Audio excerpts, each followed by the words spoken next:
नमस्कार मित्रमैत्रिणींनो, श्री स्वामी समर्थ.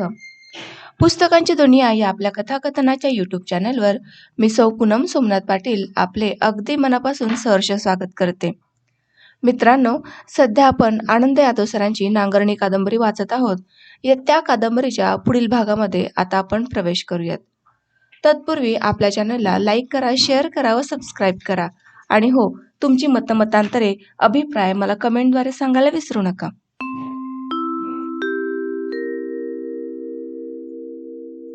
पहिल्या टर्ममध्ये महत्त्वाच्या 2 घटना घडल्या. मुंबई आकाशवाणीवरून भाईंना भारतात नव्यानंच चालू करावयाच्या दूरदर्शनसाठी ऑगस्ट महिन्यात इंग्लंडला जावं लागलं. त्यांच्याबरोबर सुनीताताईही गेल्या. भाईंचा कोर्स किती दिवसांचा आहे, ते उभयता परत कधी येणार आहेत, याची मला काहीच कल्पना नव्हती. मला एकदम पोरकं वाटू लागलं. दुसरी गोष्ट, प्राध्यापक S.S. कुलकर्णी गोखले कॉलेज सोडून PhD साठी अमेरिकेला गेले. मागोमाग त्यांच्या पत्नी सुधाताईही जाणार होत्या. त्यामुळं माझा आणखीन एक मानसिक आधार कोसळल्यागत झाला. मी एकाकी पडलो, अशी भावना झाली आणि निराशा आली. तसेच दिवस रेटत होतो. पहिली टर्म संपली तरी अभ्यासासाठी आणि शिकवण्यांसाठी मी कोल्हापुरात राहिलो. सिनियरचं वर्ष असल्यानं अभ्यासाची काळजी विशेष वाटत होती. आईचं एक कार्ड आलं. धोंडूबाईला सिद्धनेरलीचे एक जागा आली आहे. कागलला 2 दिवसासाठी येऊन जा, असा आशय होता. मी तिला शनिवारी रविवारी येत असल्याचंच लिहिलं.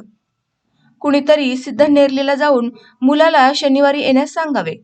त्याच्याशी बोलता येईल, त्याला पाहता येईल, इतरही माहिती विचारता येईल, असंही पत्रानं कळवलं. शनिवारी सकाळी 11च्या सुमारास जाऊन पोहोचलो तर मुलगा अगोदरच येऊन बसला होता. सिद्धनेरली तशी गावापासनं 4-5 मैलांवर होती.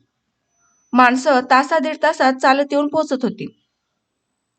तपकिरी रंगाची टोपी डोक्यावर गच्च घालून, फिकट निळ्या रंगाचं पांढऱ्या चौकटी काड्याचं कुडतं आणि खाकी चड्डी घालून मुलगा सोप्यात अंथरलेल्या घुंगडावर माझी वाट बघत दाराकडं डोळे लावून बसला होता. मी त्याच्याकडं दारात न येता नजर टाकली आणि मनात निराश होऊन गेलो. मळ्यातला एखादा सालगडी दिसावा तसा त्याचा अवतार. त्यानं मांडी शेजारी ठेवलेला टॉवेल मळकट काळपट पसरलेला. त्याला 1-2 महिन्यात कधी साबण लावून धुतलं नसावा इतका मेंचट. माझ्या मनासमोर सिद्धनेरली गावातला एक मळा क्षणभर दिसला आणि त्या मळ्यातल्या कांद खपलीत हा मुलगा लुंगीसारखा टॉवेल आडवा लावून अंगात फाटकं जंगी फ्रॉक घालून पाणी पाजताना दिसू लागला. टॉवेल ही वस्तू सिद्धनेरलीची मजूर माणसं अनेक कारणांसाठी वापरताना मी बघत होतो. शेतात लंगोट्यावर तो लुंगीसारखा आडवा लावत असे. आंघोळ केल्यावर अंग पुसता येत असे. खांद्यावर टाकून परगावाला जाता येत असे. वाट चालताना तोंडावरचा घामही त्यानंच पुसायचा. ऊन लागताना डोक्यावरही तोच पसरायचा. उन्हात होरपळलेले आणि धुळीनं माखलेले हातपाय धुतल्यावर पुसालाही तोच वापरायचा. आणि गावाकडं काही धान्य, मीठ, मिरची, किराणा नेतानाही गठळ त्याच करायचं. असा तो पूर्ण वस्त्र म्हणून वापरला जात होता. ते वस्त्र संरक्षणाचं चिलखत शेजारी पडावं तसं त्याच्या मांडीवर पडलं होतं. मी नाराजलो. तरी घरी आलेल्या पाहुण्याचं हसून स्वागत केलं पाहिजे म्हणून मी त्याला हसतमुखानं नमस्कार केला. राम राम. राम राम. त्यानं दोन्ही हात जोडले. कवासा निघाला होतासा? त्यानं तोंड भरून मला प्रश्न विचारला. न्याहारीच्या वक्ताला निघालो. मी घोंगड्यावर त्याच्यासमोर जाऊन बसलो. आईला हाक घातली. त्याच्याशी बोलताना मला दिसलं की त्याच्या दातावर पानाचं किटण भरपूर आहे. तो दातही रोज घासत नसावा. पान खाऊन त्याचं तोंड आतून तांबडा वॉर्निश रंग लावल्यागत लाल दिसत होतं. मी आलं त्यानं खाकी चड्डीच्या खिशातनं चंची काढली आणि उघडली. पानाचे देठ काढून तो माझ्याशी बोलत पानाला चुना लावू लागला. जणू त्याला दाखवायचं होतं की मी मोठा रसिक माणूस आहे. चवीनं पान खाणारा, चैन करणारा सुखवस्तू माणूस आहे. पण माझ्या लक्षात येत होती ती पानाचा देठ काढणारी त्याची बोटं. थंडी वाऱ्यात वाटेल तशी कामं ओढून सरड्याच्या शेपटीसारखी ती खरबडीत झाली होती. त्याचे हातही घोरपडीच्या पाठीसारखे दिसत होते. पायात पायतान घालतच नसावा, कारण टाचांना पडलेल्या भेगा बोटभर खोल आणि काळ्याभोर मातीचं किटण बसलेलं दिसत होत्या. मी दारात उंबऱ्याजवळ बघितलं तर त्याचं तुटकं पायतान तिथंच काढलेलं दिसलं. बहुधा ते घरातल्या इतर कुणाचं तरी घालून आलं असावं, असा मला संशय आला. उंचीला कमी असलं तरी हाडपेड दुहेरी दिसत होतं. मान आखूड, धडावरचं डोकं खांद्यावर गच्च बसवल्यागत वाटे. डोळे बैलाच्या डोळ्यांसारखे मोठे, तांबड्या रेषांचं जाळं त्यात पसरलेलं. मला त्याच्याशी बोलायला उत्साह वाटेना, तरीही मी त्याच्याशी बोलत होतो. गावाकडची माहिती विचारून घेत होतो. दरम्यान आई चहा घेऊन आली होती. तीही बोलत चौकटीपाशी उभी राहिली. हे तिघेजण भाऊ होते, एक बहीण. हा सगळ्यात धाकटा. मधला भाऊ बायकोच्या घरातच सासूरवाडीला राहत होता. तो घरजावाई झालेला. बहिणीचं लग्न होऊन ती आपल्या सासरला गेली होती. वडील नाहीत, आई होती. थोरल्या भावाचं लग्न झालेलं. सगळे एकत्र राहत होते. 2 जाप्त असलेलं घर, 2 बैल आणि 1 म्हैस होती. वाळलं शेत 2.5 एकर. मधला भाऊ घरजावाई झाल्यानं दोघात शेताची वाटणी होणार होती. 1 सव्वा एकर रान वाटणीला येणार होतं. जेवण करून आमचा निरोप घेऊन तो उठला. मी उद्या सकाळी सिद्धनेरलीला येतो म्हणून त्याला सांगितलं. तो गेल्यावर मी आणि आई मळ्याकडे जायला निघालो. बाकीची सगळी अगोदरच गेली होती. जाता जाता मळ्याच्या वाटेवर माझं आणि आईचं बोलणं चाललं. माझ्या मनात तरी तो पोरगा काय बसला नाही बाई. मी मोकळेपणानं बोललो. का? अगं, निदान पाहुण्याच्या घराकडे जाताना तरी त्याने खळणी कापड घालायची का नाही? ती बी निघलं त्या घरात नसणार. दातांवर किटाण माहीत नाही त्याच्या. त्याचं काय हात ते आणि काय ते पसारड पाय. अंदा किती केला तर रोजगारी माणूस त्यो. रोजगार करून पोटापाण्याचं बगल का कापडाला साबण इकत आणल? तब्येतीनं धडधाकट आहे का नाही तेवढं सांग. बापाय माणसाची ध्याई धड असेल तो त्याचा संसार धड असतोय. रातधाड राबायचं अंगपेर हाय का नाही? ते हाय ग. आडव्या हाडाचा हाय, उंची नाही. त्यामुळं कष्टाला चांगला असणार. घाण्या गुराळात फडास काम करतोय. मनामनाचा उसाच्या मुळ्या डुईवरनं हिंडतोय. एवढं झालं तर रगड झालं. 4 रोजगारी माणसापेक्षा चवली जास्त मिळती तरी पुरं. म्हणजे अखेरीला धोंडीबाईला रोजगारीच बघितलास तू? तालेवार कोण मिळणार आपल्याला? सालभर तू खटपट करून बघितलीस नव? आपलं लंगोटी एवढं बी स्वतःचं रान नाही. ह्याच्या वाटणीला निदान 1 एकराचं तुकडं तरी येतंय. आपल्यापेक्षा ते बरंच म्हणायचं. पावसाळ्यात काय काम नसल तर तेवढंच तिथं जाऊन बसली तर पोटापाण्याला मुठपासा आणतील. रान नुसतं वाळलं हाय म्हणतीस. या सिद्धनेरलीत सगळी वल्ली रानं नदीकडला आहेत. ह्याचं रान वाळलं हाय असं ते बी म्हणतोय. म्हणजे ते कुठंतरी माळामुरडीलाच असणार. काय पिकणार त्या माळ्यात? म्हणूनच म्हणतो, तो उद्या जाऊन नीट चौकशी करून ये. चावडीत जाऊन 7-12चा उतारा घेऊन त्याच्या नावावर ते रान हाय की नाही ते बघून ये. त्या गावात तुझा ओळखीचा 2-4 पोरं आहेत. त्यासनी ह्यांच्या घरादाराबद्दल विचारून ये. आईच्या मनात धोंडूचं लग्न त्याच्याबरोबर करायचं आहे असं दिसलं. आम्ही दुसऱ्याच्या मळ्यावर फळ्यानं राबतोय म्हणून आमच्या घरची स्थिती बरी होती. निदान 2 वक्ताला सुका कोरडा तरी घास आमच्या प्रत्येकाच्या पोटात पडत होता.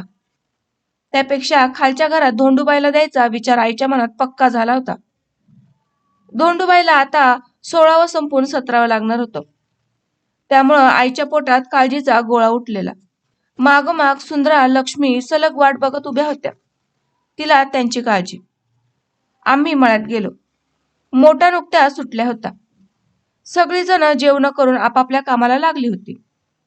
शिवा आणि दादा ओढ्याचं गवत कापत होते आणि पोरी रानातल्या पिकलेल्या मिरच्या तोडत होत्या. धोंडूबाई कट्टा सारत होती.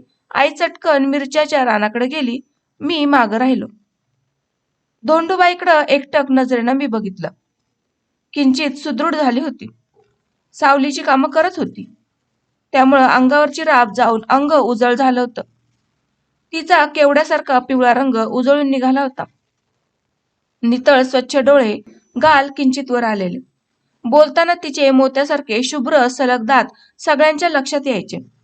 चिंताक्रांत चेहऱ्यानं खाली बघून ती सारवत होती. इतकी गोजीरवाणी सुदृढ बहीण त्या रोजगाराच्या घरात आता घालावी लागणार याचं वाईट वाटलं. धोंडूबाई, तुझ्यासाठी जागा आलाय. पोरगा बघितलंच नव्ह तू? ती काहीच बोलली नाही. तिच्या चेहऱ्यावरची रेषही हलली नाही. का ग? मी पुन्हा विचारलं. सिद्ध नेरलीचा तो पोरगा बघितलाच नाही? बघितला की. ती खाली मान बघत सारवतच बोलली. तिच्या मनात नसावं असा एकूण सूर दिसला. तिला तो पसंत पडला असता तर ती लाजली असती. लाजत लाजत बोलली असती. तसं तिच्या चेहऱ्यावर काही दिसत नव्हतं. पसंत पडण्यासारखं त्याच्यात काय आहे? मलाच मनोमन प्रश्न पडला होता. पण मी तो तिच्या समोर मांडू शकत नव्हतो. मला बाकीच्या गोष्टींचं भान ठेवावं लागत होतं. पसंत पडला काय तुला? तुझं काय म्हणणं आहे त्याच्याबद्दल? आता मी काय सांगू दादा? माझं कोण ऐकणार आहे काय? मी तिचा सूर ओळखला. आईला पसंत आहे असं दिसतंय. तुझं म्हणणं स्पष्ट सांग, म्हणजे मी आईला सांगतो. आईला पसंत आहे नव्ह? मग तिच्या पसंतीमोहर माझं काय चालणार? तिला घरात नात्या दुत्या लेकी ठेवायचे म्हणजे सुरुंगाच्या दारूचं खोटार ठेवल्यागत. तिला लेकी जड झाल्यात. जन्मलो तवाच एकेकीच्या गळ्याला नख लावू नये होतं तिनं? कशाला एवढ्या तरी वाढवायच्या?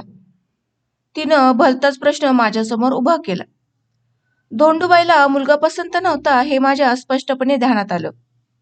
वाटत होतं ती गप्प बसेल. मी काय सांगू असं म्हणेन. भीतेपोटी प्रतिकारहीनतेपोटी तिच्या गप्प बसण्याचा अर्थ तिची मूकसंमती आहे असा घ्यावा, असं माझ्या खोल खोल कातडी बचाऊ मनात होतं.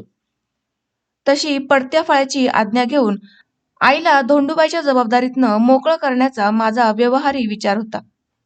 त्याशिवाय दुसरा मार्गही नव्हता. त्या सगळ्यावरच पाणी पडलं. धोंडूबाईनं आपलं मन उघडं केलं. तिच्या बोलण्यानं मी जास्तच अवघडून गेलो. दुपारच्या इस्वाट्याला सगळी पोरं झाडाबुडी बसल्यावर आई शेणाच्या गारा कराय उठली. तिच्या मागोमाग मी उठलो. म्हटलं, मी गारा करतो, तू पाणी आणवत. बरं, असं म्हणाले. शेणाचा आळ करता करताच मी तिला म्हणालो, आई, धोंडूच्या मनात तो पोरगा पसंत नाही. तिला तू कशाला विचारलंस? मग कुणाला विचारू? लगीन करून घेणारी तीच हाय. तिला काय कळतंय त्यात? अजून पोरवय आहे तिचं. असलं तरी पसंती नापसंती तिलाच विचारायला पाहिजे. जलमभर संसार तिलाच करायचा आहे. कळत असतं तर विचारून फायदा. तिला अक्कल यायला अजून लय दिस गेलं पाहिजेत. तवर थांबू मी? ते काय बी असलं तरी तिच्या पसंतीशिवाय जागा ठरवायला नको बघ. मी जरा ठासून बोललो. तू बी अंदा आता शिकून शहाणा व्हायला लागलास. पसंती नापसंती भटा भामण्याच्यात शिकला सवरल्याच्यात चालती. हिथं कुणब्या कष्टाळ्यांच्या घरात चालत नाही. का चालू नये? आम्ही बी माणसंच आहेत. आम्हाला बी भावना, राग, लोभ, जीवभाव आहेच नव. शेळीला बी जीव असतोच. मग ती हातात चाऱ्याची पेंडी घेतलेल्या खटकाच्या मागणं का जाती? तिला का गळ्यावरनं सुरी फिरून घेणं सुख असतंय वय? कोणाचं बी जीव चारा पाण्याच्या आशेनंच माणसाकडे धावतोय. शेळीला ठाव नसतंय म्हणून ती धावती. धोंडूला ठाव हाय म्हणून ती नको म्हणती. उगच काहीतरी मला सांगू नकोस. अरे, भिकाऱ्याला पसंती असते का? मिळेल ते अन्न पोटासाठी खातोयच नव्हतो. त्याला का भीक मागण्यास सुख आहे वय? अंदा कशाला हे उगच ढुंगणावर फाटलेलं जुनर इचकत बसायचं? आपल्या हातात 4 पैसे असतं, घराचा मळाबिळा असता, घोडोशीवर पोत्याच्या थप्प्या असत्या तर हे नखरं चाललं असतं. हातात ताकद असलं त्याच्या पसंतीला किंमत असती. आपण डोई बघाय गेलं तर बोडकी नि अंग बघाय गेली तर रोडकी माणसं. पदरात पडलं ते चांगलंच म्हणून घ्यायचं असतं. मला काही कळत नाही वय. मी बी तिची आईच हाय नव. आई वरवर काही बाई बोलत असली तरी तिची खोलातली असहाय्यता मला जाणवत होती. परिस्थितीच्या भोवऱ्यात ती पार घेरली होती. तोल सावरायचा प्रयत्न करत होती. कुठं का असेना पण पोरी वेळच्या वेळी संसाराला लागाव्यात असं तिला वाटत होतं. मनाचं कौल घेऊन कामं करायची नि पावलं उचलायची म्हटलं तर एकही काम होणार नाही नि एकही पाऊल उचलणार नाही याची तिला खात्री होती. मन मारून परिस्थितीच्या वरवंट्याखाली भावना चिरडून ती आजवर जगत आलेली. तसं झालं तर सगळी जगणार होती. गोरगरिबाला मन नसतात असा तिचा हिशोब. माझं शिकलेलं मन मात्र उचल खाऊ बघत होतं. कोवळ्या धोंडूसाठी तळमळत होतं.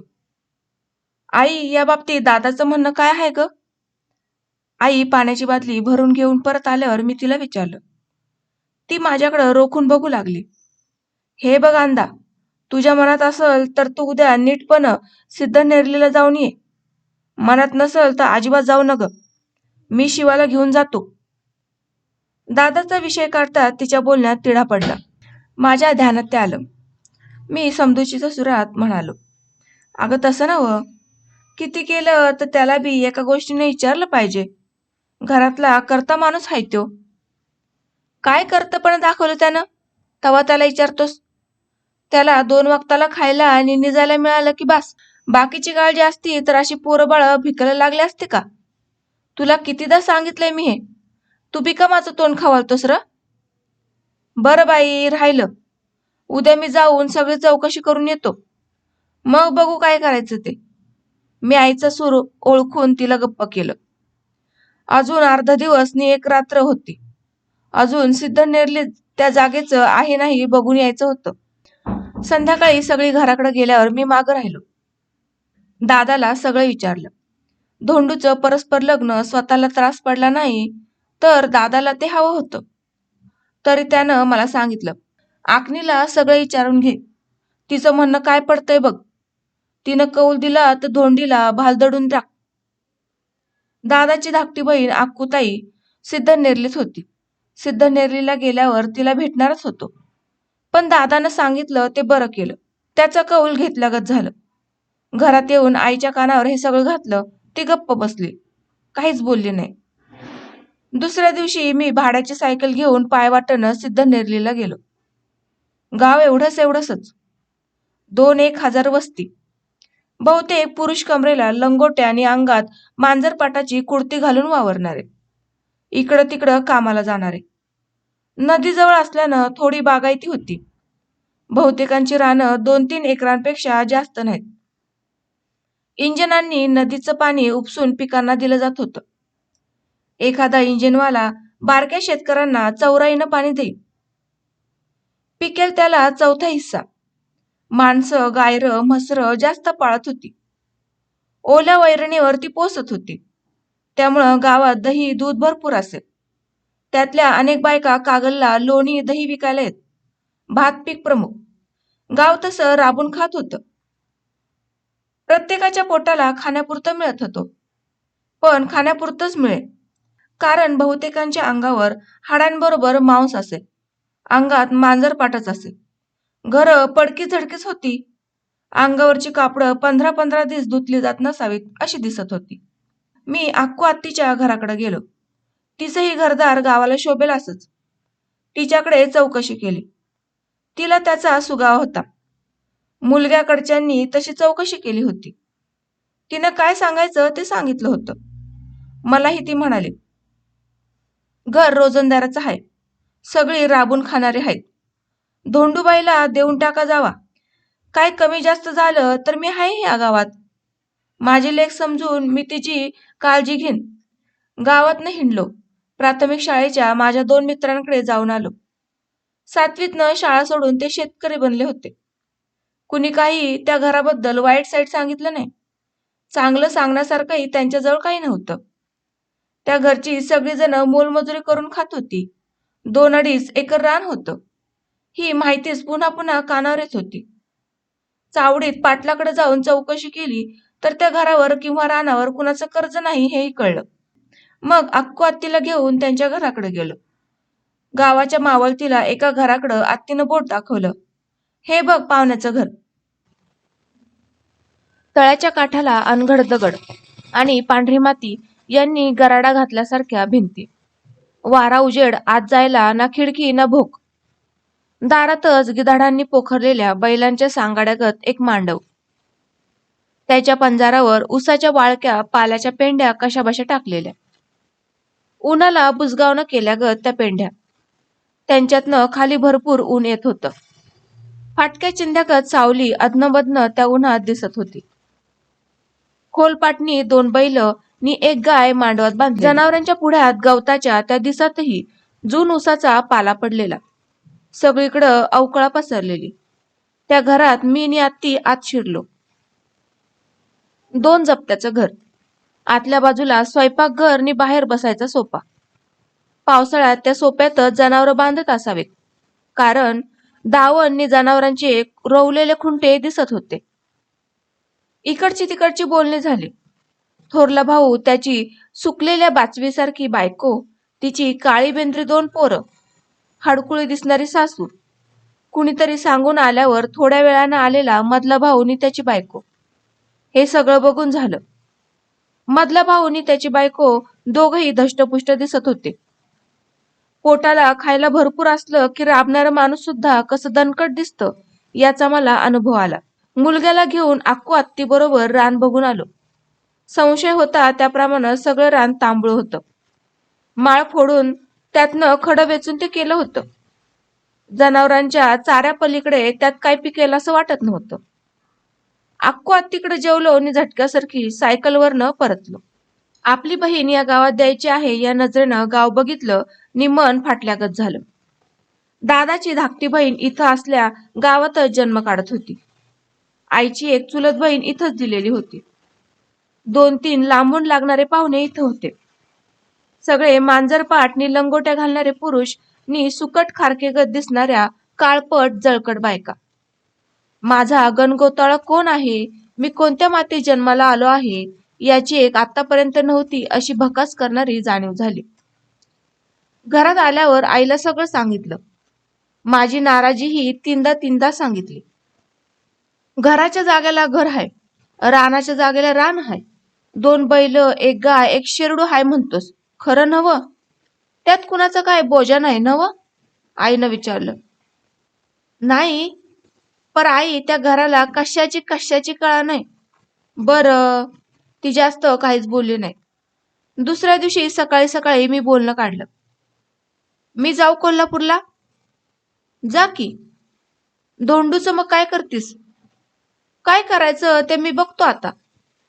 तुझं काम होतं तेवढं झालं. मी आता बरोबर कुणाला तरी घेऊन माझ्या डोळ्याखालनं ते घर बघतो. मग काय करायचं ते बघू, आई म्हणाली. तिच्या मनात काहीतरी घुमत असावं, ती कमी बोलली.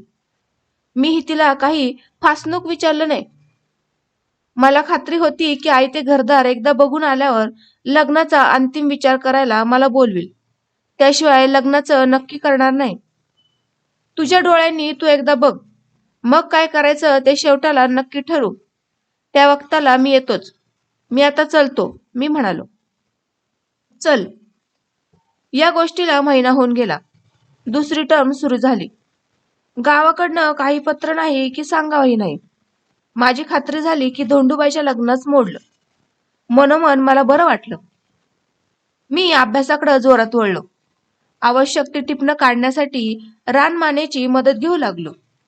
एक जाणीव तीव्रतेनं झाली की घरच्या अगर स्वतःच्या कोणत्याही परिस्थितीचा विचार न करता फक्त अभ्यास करायचा. त्या विचारानं बैठक ठोकली आणि वाचन, लेखन, चिंतन, टिपणं यात पार बुडून गेलो.